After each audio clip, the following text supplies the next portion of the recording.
Come in. Settle back. It's curtain time at the Story Lane Theater. You've never seen a stage like this one. Anything can happen here.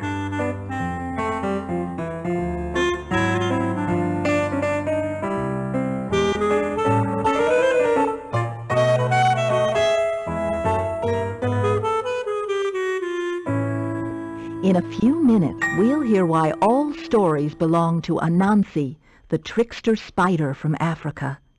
But first, let's go to New York City for a backstage visit with Stephen Guarnaccia, the artist who drew the pictures for the show. This studio, the place where I work, is the place I feel the happiest working. This is a place that I go to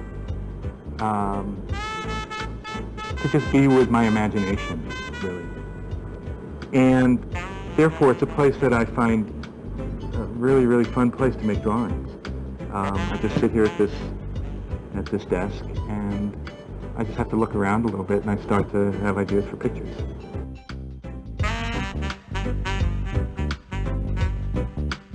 When I was in second and third grade, I was sick with rheumatic fever, and I was bedridden for a lot of time.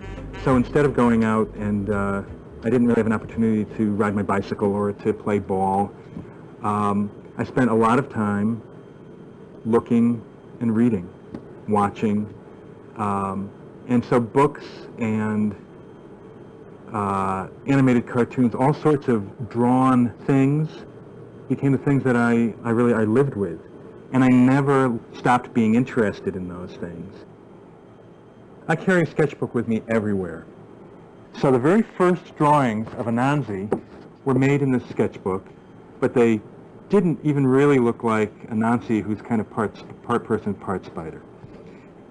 His hair is a little more realistic. He's wearing eyeglasses that look like the kind of eyeglasses people really wear. None of those things seemed interesting or special enough. So the next thing that I did was to work on the shapes of the character. I decided that instead of those realistic eyeglasses, he needed round circles. They looked a little bit more like eyes at the same time that they looked like eyeglasses. And I started to play with his beard and his hair.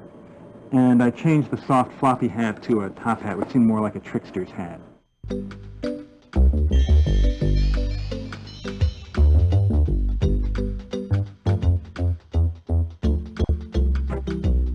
Anansi was a perfect chance to get everything I felt about bugs into a whole story.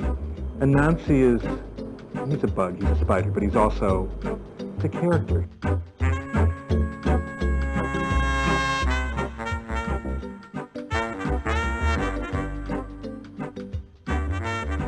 I wanted him basically to be a character that everybody, kids or grown-ups, thought was kind of cool.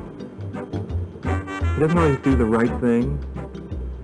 He doesn't always learn his lesson, but I think that his personality is really great. He's got he's got a great sense of humor. He's always trying to succeed, and the fact that he doesn't succeed all the time, I think, just makes him all the more endearing, all the more kind of charming.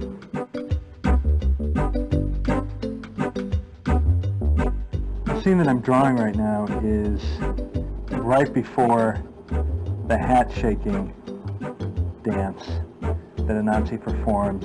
And of course he performs it because he's got a hat full of hot beans that he's just plunked down on his head.